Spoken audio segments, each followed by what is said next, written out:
Hi guys, for today's video guys, magluto day ko og pinaypay karon guys. Patanaw na ko sa akong anak kanina akong saging nagitanugan guys kung hinog na ba. Pagtanaw niya guys, hinog naman din ako na siyang ipapanitan sa iya tapos ako na pud pagkahuman niya og panit guys, ako na pong gi slice diha para mabuhat siya og pinaypay. Nagbuhat na pud ko diha og akong pangkot guys. Nang butang lang ko diha og medya kilong harina, then food coloring.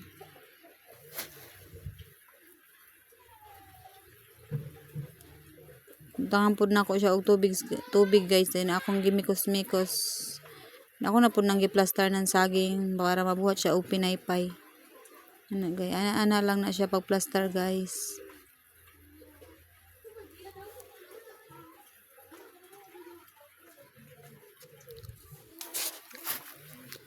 Yung pagkahuman guys, mao na siya, nakot na sa harina, naghulat na lang pud ko uminit ang mantika.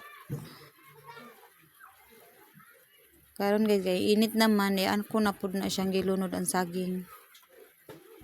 Balik-balik ra gyud gahapon ang paglunod ana guys ay.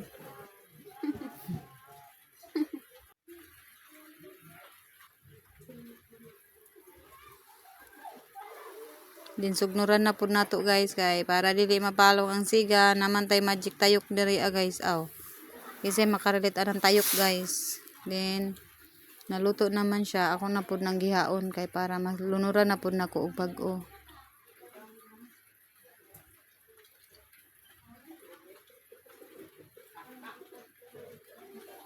Mao na siya guys, naluto na.